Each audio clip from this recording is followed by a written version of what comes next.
Hello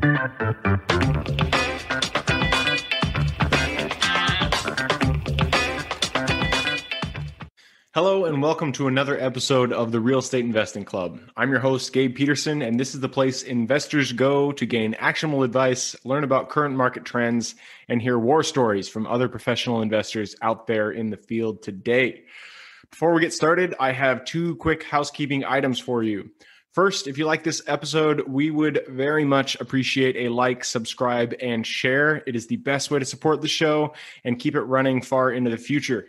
Second, if you're a new investor looking to get started in real estate or an experienced investor looking to take your investing to the next level, I've created an ebook just for you that will cover how to find deals that are actually deals, how to finance those deals with little to no money down, and how to exit those deals for maximum value.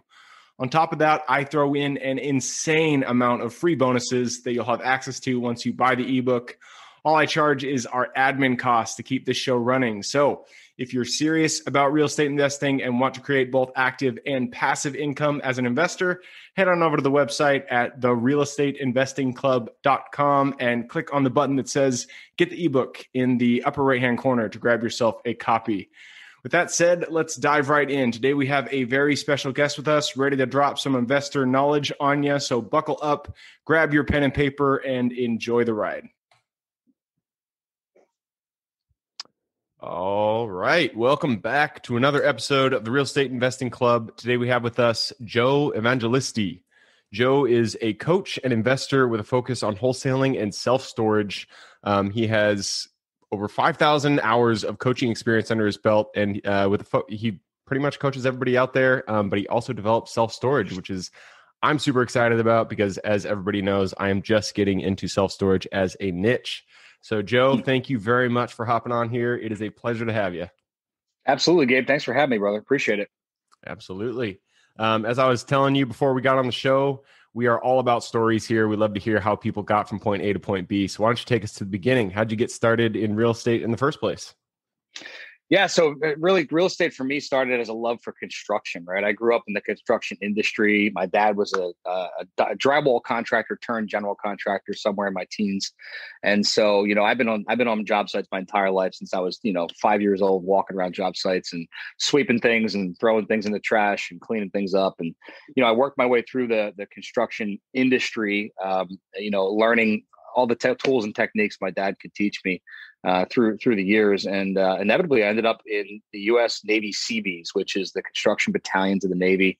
A lot of people don't even know they exist. Yeah, that's really cool. Yeah. Yeah, a lot of people don't even know they exist, man. They go everywhere by air, they fly everywhere, they build all over the world. And it was an awesome experience. I got to serve there for 6 years. So it really started as a basis in construction that flipped me into real estate. That's awesome. So you started, I mean, it sounds like you had a really good mentor. We're always talking about mentors here. And your dad, I mean, he had construction. You kind of got to watch him growing up. You got the bug. I always say I wish I had that when I was growing up. Hearing people like you, I'm kind of jealous because you got that, firsthand experience there. Yeah, no, I wouldn't change it. It was awesome. Yeah, for sure. So, you grew up through construction, you had that, then you got into wholesaling and self-storage after the Seabees. I actually did not know that they had, obviously they have to have a construction arm, the Navy, but didn't know they had a cool, catchy name like that. Yep. So you got into wholesaling and self-storage. Which one came first and how'd you get into it? It was really a bit of a transition, right? So I initially got into real estate in 2007, which was, I call it the luckiest time to get in because I got my ass kicked for 3.5 years before I started making money. That's a good way to start though. Yeah, no, man, listen, I bought my first 3 rehabs and I had, like I said, I had the construction background and I had to learn the mortgage investing and purchase and sale end of things. So I had to learn a lot of stuff in the first 3 years. And I went into it by hand, flipping these houses, doing all the work myself, me and my partner. And after about 3 houses deep, we couldn't resell them. We couldn't make a profit. We ended up becoming landlords by default, right? We had to stabilize the property, put a tenant in place. So I started learning how to wholesale probably 4 or 5 years into my career. After we had done a bunch of flips, I fell into it by accident. In fact, it was a product of being having too much in the pipeline, right? I was flipping houses. I was putting short sales under contract and they were getting approved. And one day I called one of my buddies who was a local builder, and I said, hey, Mark, would you take this deal off my hands? Like, I don't have enough manpower and private money to buy it. And he was like, cool, how much do you want? And I was like, I don't want anything. I just want to put your name on the buyer side so you can take the short sale off my hands. And he was like, bro, that's not how it works. He's like, I'll give you $5,000. And I was like, you're going to give me $5,000 for what? And he that was is like, a really nice friend right there. Yeah, you acquired the property. This is how it works, right? So I made my first wholesale fee back in the day. I don't even know, maybe 2011 or 12. Just feels like forever ago now, right? But and then that sparked me into the wholesale business. And for that, like, first 12 years of our career, 10 years of our career, we actually flipped about 1,000 houses. I was a single family fix and flip dude in South Jersey. We did a lot of properties, wholesale and rehab. And then about 3 years ago, we kind of made the transition and said, okay, I want to go something that's more scalable, has more zeros behind it, still easier to control because we're doing one site instead of 100 houses all over the place. And inevitably we rolled into this. I still have the wholesale company. We stopped flipping because I just didn't, it was just too much. It was too much motion and commotion and drama. But we kept the wholesale company, which is essentially a marketing company, right? As we were finding all of our deals, we just said, okay, we don't need to kill this side. We could just resell these deals to someone else. And then we started, scaling up the wholesale company as well. So it put us in wholesale and self-storage at the same time. So, really, I run 4 companies now. I have a media company, a self-storage company, a wholesale company, and a coaching company. Man, that's killer. I love it. Mm-hmm. Yeah. And I mean, you hear so many times people they get into real estate because they watch those, HGTV and all that stuff, and they start getting their flips. And then they're like, shit, this is a lot more work than I thought. And especially when you're trying to scale flips, like that is hard. You have to be just a master in order to get that done. I tried to. Yeah, go ahead. Sorry. I tried to do flips myself, and I was just, that's hard. That is a hard job to do. Yeah, it was like herding. I used to call it herding cats, right? Because I had like 50 employees at that time. I had 100 and some subcontractors. 80 job sites a year going on, settlements, closings, purchases, sales, and it was like it just became so crazy. And then I looked at it and I said, it's scalability. Right. I can build one self-storage and make as much money as we've made 100 flips in 1 year. Right. Yep. So let's build 10 self-storages. Let's do that. Right. Yep. And so, and with a way more compact and effective and efficient team of people, I call it putting aces in their places. Right. Having amazing people with a culture where the outcome is in alignment with what they want. Right. That, we want to build. So they're performance based and performance motivated. So I mean, we're gonna make millionaires inside of our team as well along the way, which is awesome. I couldn't do that with single family, Yep. Yeah, I mean that's why I I never try to push people into commercial at the very beginning, but try to get there as fast as you can, because it really is like the work isn't that much more in terms of just like the sheer effort that you have to put into each deal. But it's just so much easier in terms of you only got to do one, and you have the results that you would have had over, as you said, like 100 deals. And if you're on the single family side, so and I've never done construction. I've heard there's a lot more that goes into it, but there's you also get to reap those rewards. How has the self-storage construction side been? Like, I'm sure you've had construction experience in other areas. How is self-storage any different from that? Well, Gabe, I got to tell you this. So about 6 months ago, I remember vividly sitting in my office thinking to myself, damn, you know what? If I became a commercial broker instead of a residential broker, because I was a residential broker for years too. It's like, man, the access to the deal size, the capital, the concept, the building, the construction, man, that would be so much different, mindset wise, because you're right. They're just bigger deals. It's very similar, but they're bigger deals. On the construction side, I actually appreciate it more because we're talking professionals, right? We're talking $1 million contracts or $1.8 million like our site clearing for our first site's $1.2 million. So it's like, you're getting a level of professionalism and a level of professional laborers and staff that you just don't get when you're dealing with single family, and you're really trying to cut to the lowest price possible to get it done because you have this budget you can't go over. Not that you can't go over in the bigger budgets, but guess what? They're much bigger budgets. So there's also good room for negotiation. Everybody can make money. And again, you got a level of professionalism that just doesn't exist in the single family world. Yep, absolutely. And that, I mean, there's a lot to be said for just the dealing in commercial. It's business, and Hmm. not having to deal, especially on the tenant side. I know we're talking about construction here, but if you're talking Yeah. about just who your end buyer is, your tenants, Yeah. commercial side, especially self-storage, it's more of a almost like a retail product. And Hmm. that kind of relationship with your end buyer is, in my opinion, I own mobile home parks. And Hmm. it's just, I enjoy that. I enjoy the business side of things more than I enjoy, having to, the housing side of things.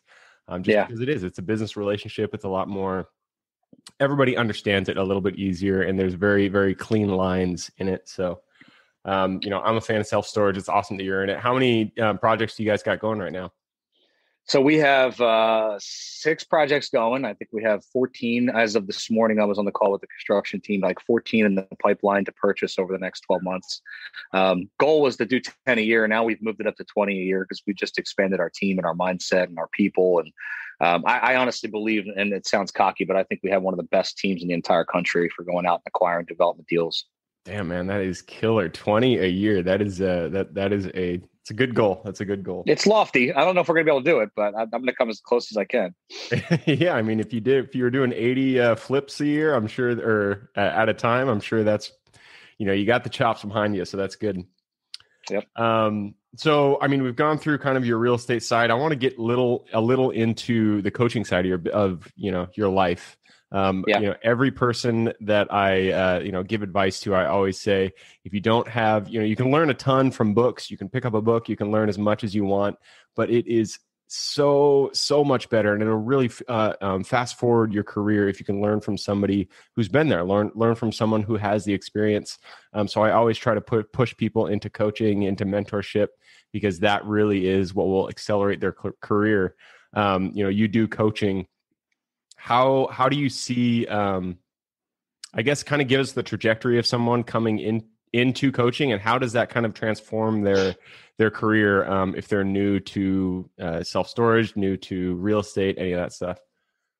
Yeah, really. If I had to sum it up into one kind of concept, it's what we're doing is collapsing time, right? Like when you hire a coach or a mentor, you're not going to not do the work, and you're not going to not get to the end result on your own. It's the question is, how are we going to collapse that time, right? And so what I realized making the transition, multiple pivots, right, in my life. First, I pivoted from doing the actual rehabs to hiring out the rehabs to doing wholesale to hiring a brokerage team.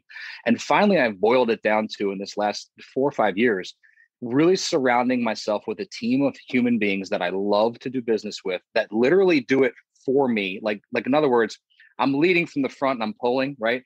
But they're pushing me from behind, right? They're actually chasing goals that I have and saying, we can do bigger, they're bigger, we can do better, right? And so creating that culture, I call it the 5 roads to victory, right? There's really 5 things that boil down to getting into that culture, creating that atmosphere that you really want to work at, and surrounding yourself with people you love. Nice, I love it. So can you go, just real quick, what are those Yeah. 5 kind of pillars, roads to victory that Yeah. Yeah, I can drop through them pretty quick. So number one is what I call rewiring your mind, right? Our mindset is what controls everything.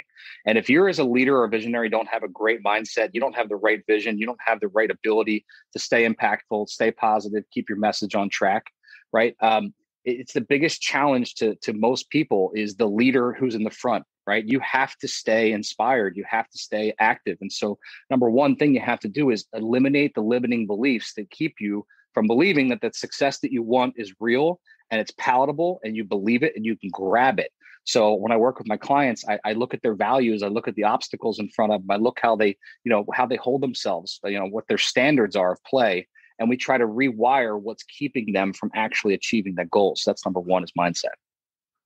Nice. I like that. Number one is mindset. And I like that you said standards, because in my life and, people that I've noticed, if you don't put your standards to a certain level, then you're just not going to get the results, even if you're trying for those results. If you don't expect yourself to perform at whatever level that you would like to perform at, then you're generally not going to do it. You have to have that expectation. You have to have those standards, or else 100%. your actions will not follow through.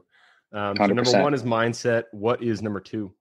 Number 2 is your strategy, or what I call plan of attack. So Gabe, I say this all the time, but most people plan their trip to Mexico, right? And what can they tell you? They can tell you what plane they're on, how they're getting there, the transportation to the hotel, whether they're going to have a poolside or an oceanside view, right? What they're having for dinner, yada, yada, yada. They can tell you everything. But you say to somebody, where do you want to go in life?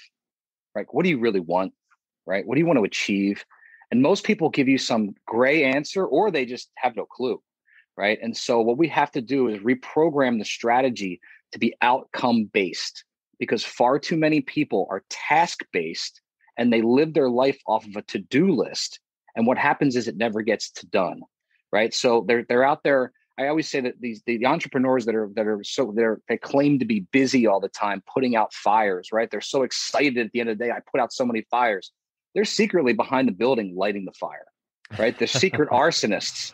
And so they tell themselves they did a good job each day, but did they really move the needle? Did they really do the high gain activities that need to get done to achieve your outcome, not your tasks? And so there's a big differential there that has to be changed in order to program your strategy.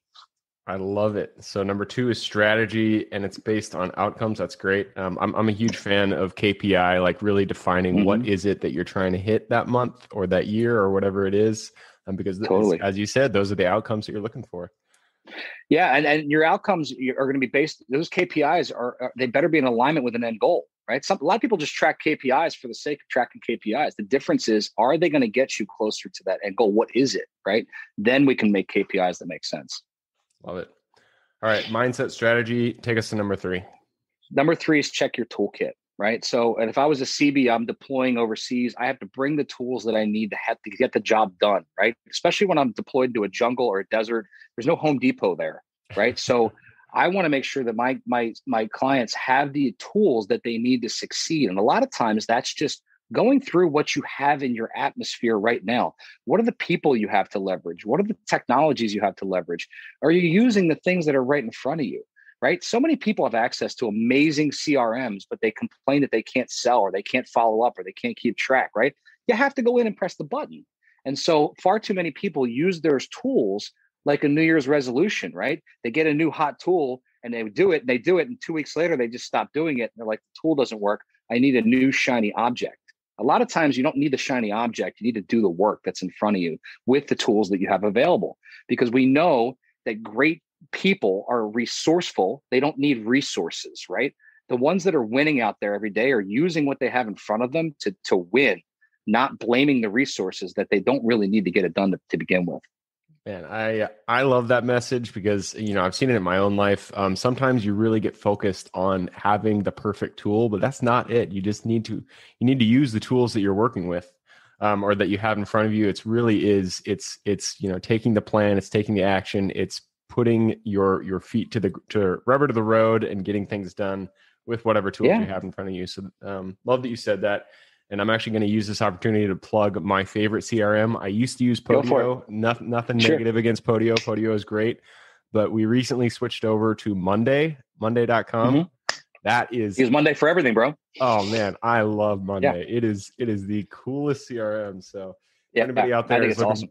Yeah, for sure. If anybody's looking, we should talk offline about some developers if you have anybody on that side, because I'm always trying to build that Monday out better. Yeah, for sure. Yeah. All right. Number 4. Number 4, maybe the most important one next to mindset, and that is what I call controlling the clock, right? How does Tom Brady win and do it under pressure every single time? How does any major, sports team win the game, become champions? They know exactly how much time they have and they control it. So if Tom's down by 21, the third quarter, he's not sweating it because he knows if I run the ball, I'm going to drain the clock. If I pass the ball, I can maybe get another possession, right? So understanding how to control the clock brings us to what I call the rule of 168. And Gabe, that is simple. It means that every one of us on earth, Elon Musk, Oprah Winfrey, everyone that you emulate, that you want to become, has 168 hours each week. Okay. And you have to sleep, you have to eat, you have to pay bills, you have to shower, you have to hopefully go to the gym. And what I want to do is focus on how many hours do we have to create impact, right? Are you being an amazing wife? Are you being an amazing father? Are you being an amazing leader to your team? How much time are you devoting to actually becoming better? Because we only have so many hours, each one of us. Love it. Control the clock. That's a good one. I'm writing these down. This is gold here. All right, take us to number 5. Try to bring the heat, man. So number 5 is the trifecta. right? I call it the trifecta because you need all three. So number one is execution or lack thereof, right? How many people are analysis paralysis? They know everything about the thing, but they don't take action. How many people do you talk to, Gabe, all the time? Like, I want to be a real estate investor. I went to this course. I went to that mastermind. I downloaded this thing. I have $50,000 invested in Fortune Builders. I haven't done a deal yet. Yeah, it's man. Right? You know what to do. Just do it. You know the Go step. take action. Yeah, exactly. That's it. You got to execute. But more importantly than execution is, and I feel like this is the reason why you hear that most small businesses fail, is people are afraid to course correct, right? If I take action and I hit a freaking roadblock or an obstacle or a speed bump, I'm like, shit, maybe I second guessed myself. I don't know if this is the right move. And I have to start rationalizing how I'm right or wrong. And the point is this, I break that word down into two pieces. We're telling ourselves rational lies, right? About why it's a good thing or a bad thing, right? You know how to course correct. You know how to go over obstacles. Trust yourself, trust your gut, and take action to go past that obstacle, right? So lack of course correction is the second part of the trifecta. And the third and most important thing of the trifecta is accountability, right? So many folks lack accountability, Gabe. They lack the person who's holding them accountable to becoming the great person that they want to become. And so we sometimes we find ourselves with accountability partners that are weak, right? Like imagine if your gym buddy was going to meet you at 5 a.m., but in the Northeast, man, it's cold and windy and you're under the covers. So you text them and you're like, yo, man, I'm not going to make it this morning. He's like, yeah, good move. I feel sore. I don't want to get out of bed either, right? Hell no, man. Get out of bed. We're doing this. It's bullshit, right? But here's the flip side, Gabe. If you hired a coach or a training partner for $100 an hour and you texted him at 4:15, you're like, yo, I'm not making the 5 a.m. What's he going to say? He's going to say, get your fat ass out of bed and show up and do the work because you hired me to hold you accountable. Otherwise, you're going to pay me $100 anyway. I'm just going to sit at the gym, do my own workout, right? Now, all of a sudden, you're going to be like, oh, man, all right, I better put my shoes on and go to work, right? Time to brush my teeth, time to go to the gym. And so accountability partners are a lot of the reason why I see so many people become successful is they're holding themselves accountable to something that's going to create a greater good in their life. Man, I love it, and I couldn't say it any better myself. So that is the 5 roads to victory. I'm going to go through them real quick just so everybody's got a overview here. So mindset is number 1, and then we go into strategy. Number 3 is your toolkit. Number 4 is the clock, is controlling the clock, and number 5 is the trifecta, which is composed of execution, course correction, and accountability. That's great, man. Sir. I love that. That's a really good overview of kind of how to achieve the success you're looking for. So yeah, thank you for sharing that with us. Absolutely. I'll leave you with one more thing. The important part about this is, guys, I didn't say this at the beginning, but this is universal, right? This works if you're a male or a female. It doesn't matter what your sexual orientation is, what country you live in. Every massively successful entrepreneur has these 5 skills. I've learned this from thousands of hours of coaching and masterminding and being in rooms with great people. These are the 5 things that they do to win. Yep. I love it. All right. Well, hey, man, we already blew through our 20-minute mark, so I got to cut us off here. No worries. I got to push us into the quick question round. Are you ready? Mm-hmm. All right. So it always starts with books. I'm a big bookie. So why don't you take me to your 2 favorite books, one for general life wisdom and then one real estate related.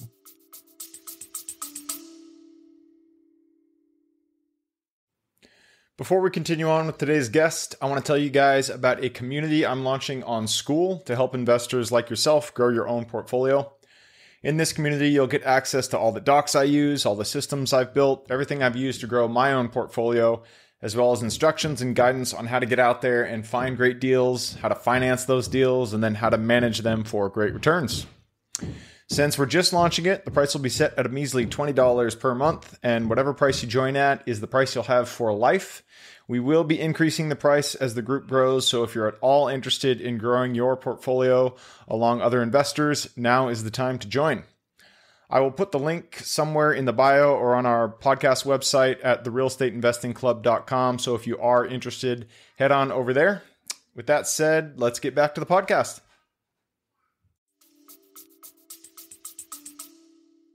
Okay. I've always loved Dean Graciosi's books. He's got a bunch of them from a real estate related perspective. I just think that his mindset stuff and where he drives, I know he's not even in the real estate game that much even more anymore, but I've always gone towards him. I mean, of course, I listen to every major real estate coach in the last 20 years. I've gone from Tom Hopkins to Dean to you name it.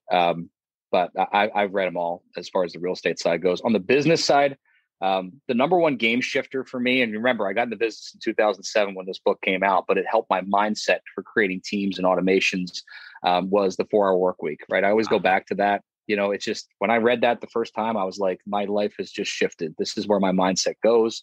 And, you know, I've had VAs working for me for 15 years now. It's at 14 years now. I just think that that's one of those game changing books that really created a lot for me. But, you know, it's all time and place, right? You know, we look back on that book now and we laugh at it. But, you know, there was a lot of good nuggets I took out of it. Yeah, for sure. And I mean, so many people have recommended that. That's I you know, I'm a huge reader. I love reading those kind of self-development books. I've yet to pick up 4-Hour Work Week. It's been on my list. I just haven't done it yet. So I'm going to have to jump on that. I'm going to send you a copy. There you go. All right. Next question. And this is for your younger self. So go back to the Joe who had no experience in real estate, no experience in business. Go up to him, look him in the eye, shake his hand, give him one piece of advice moving forward. Yeah. So I love this question because I always say that the Joe of like 18 years old, like you couldn't tell that mofo anything, right? Like he just wouldn't listen because he knew everything already. But the reality of it is the one shift. And I think that, you know, I've been saying this for, you know, a couple months now, is I would get into bigger deals faster. You know, I learned this from Grant Cardone, said this years ago, and whether you like him or hate him, you know, the guy owns a shit ton of real estate. And he said that his first goal, I believe, was 50 units. And it took him like 4 years to get to 50 units. And then his second goal was 1,000. He says he wishes he started at 1,000 and then he could have moved it to 5. He would have had 5 times the size of his portfolio today. You know, the fact is we're all human. And just because you're 24 or 26 doesn't mean you can't, or 56 doesn't mean you can't create the opportunity in the next 4 to 5 years. There's people doing it all over the country. Yep, absolutely. Go bigger, faster. I love that one. Yeah. Next question is habits. Habits are the foundation of our life. So if you could point to one thing that you do day in, day out, that you feel contributes the most to your overall health, well-being, success, what would that be? Mindful, quiet time, right? Mindful journaling, meditation, being inside of my own thoughts, like getting to look at your company from a 30,000 foot view. I feel like there's so many people that don't take 5 minutes, 10 minutes, let alone 45 minutes a day to think about where they're going and how they're going to get there. It's one of the most impactful things I do in my day. Nice. I like that. And it's really hard to put quiet time in your schedule, especially like in real estate. There's always something to do. And so it's a hard thing to really turn into a habit. Absolutely. All right. Second to last question. This one is real estate related. The United States has, I don't know how many square miles in it, which means there's a lot of opportunity to buy land out there, buy property. Yep. What area of the US are you most excited about investing in today? So real quick, when I initially talked to my chief development officer, he built about 300 self-storages, right? Trying to go fast. But when I first met him, he said to me, you could throw a dart at a map of the US and be successful. Believe it or not, 98% of new self-storage developments are successful. But that being said, I want to look for growing MSAs. I want to look for where there's a multitude of different large corporations, like Atlanta, for example. You have the Cancer Association, you have Coca-Cola, you have Amazon. I think AT&T is down there. I love growing areas and growing MSAs that also have a diverse economic structure to them. I love it. Yeah, Georgia, the Southeast has just been blowing up. Crazy. Especially like Florida. Man, it's just, that is where it's at for sure. Texas, Nashville, or Tennessee. Yeah, Florida, all over the place. There's so many great MSAs coming up. We actually, we just came back from a due diligence trip out in Dallas, and that was the first time I had been there. That city is just massive. It's just so much bigger than I thought it was going to be. It's crazy. I laugh because my partner who does our scope out for our projects has been to Dallas, I think 4 times this month. Oh, shit. Nice. He goes there for one day and comes back. I'm like, you're insane. I don't know why you do that, but he does. It's pretty cool. That's funny. All right. Last question. You've given us a lot of good things to think about here. I'm sure people want to reach out. What is the best way for them to do that? Yeah, the best way to do it is you can go to elevatewithjoe.com. It's elevatewithjoe.com. We set up a link there to connect with me one-on-one. You can also find me on Facebook and Instagram and all those kind of good places. All right. elevatewithjoe.com. I will put that URL in the show notes. So if you guys see the little more in the description, click that bad boy. It'll pull down the full description. In there, you'll be able to find Joe's link. Click through and say hi. Awesome. Well, Joe, this has been a pleasure. Thank you very much for hopping on. Yeah, Gabe, thanks for having me, brother. Appreciate it. Absolutely. For everybody who's here with us today, thank you guys for showing up. You are the reason that we do this, so we appreciate having you here. If you guys have any questions whatsoever, reach out to me, Gabe, at the realestateinvestingclub.com. Other than that, I hope you guys have an absolutely fantastic week. Keep rocking real estate, and I look forward to seeing you on the next episode. Thank you for joining us for another episode of the Real Estate Investing Club. I hope you guys enjoyed the episode as much as I enjoyed putting it on, and we're able to pull some actionable advice that you can apply in your own investing today in the field. Before you go, we have a gift for you. If you're a new investor looking to get started or an established investor looking to take your investing to the next level, I've created an ebook just for you, available on our website. This ebook will cover how I was able to create both active and passive income in real estate with very little money to start with. In it, I will address the 3 most often cited obstacles new and veteran investors run into by showing you how to find deals that are actually deals, how to finance a deal with little to no money down, and how to exit those deals for maximum value. And if you get the ebook today, I am throwing in a bundle of bonuses, 7 of them to be exact. The first one will be the off-market lead generation blueprint, which will take you through the exact systems and processes we use to generate off-market leads like clockwork, which is the most important skill when it comes to creating wealth in real estate. The second bonus is the A to Z REI systems and vendors guide, which will allow you to peek under the hood of our business and see the exact tools, systems, and even the vendors we use to see the success that we do. And the third bonus is the top 100 best performing keywords pack, which will give you the exact keywords we use to target motivated sellers online using PPC ads. The fourth bonus is our contracts bundle for wholesaling and renting real estate, which will give you access to all the contracts we use in the field to execute all different types of transactions. After that is the Investors Quick Analysis Calculator and Offer Tool, which will allow you to quickly calculate whether a deal is an actual deal and will allow you to create an offer automatically from those calculations. This is a lot of bonuses that I said. I'm just going to keep going down the list. Number 6 is the Investors Daily Success Tracker, which is a tracker you can use to ensure you are taking the right actions day in and day out to reach your financial goals in real estate. And the last bonus is the Wholesalers Template for Quick Assignment Cash, which will give you the templates we use to present our wholesale deals professionally and efficiently to our buyers. Whew, that is a bundle. So it's a mouthful. You get all of those bonuses for free when you download the ebook. All we charge is the admin cost to run the show. So if you're interested in the ebook and the bonus bundle, head on over to the website at therealestateinvestingclub.com. Click on Get the Ebook Bundle at the top of the page to take advantage of that deal. And with that said, I hope you have a fantastic day, an even better week. Keep rocking real estate, and I look forward to seeing you on the next episode.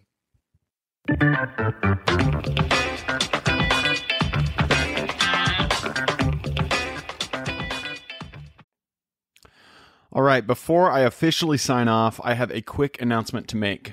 If you're interested in becoming a passive investor in one of my deals, my own company, Kaizen Properties, is looking for capital partners for our upcoming projects.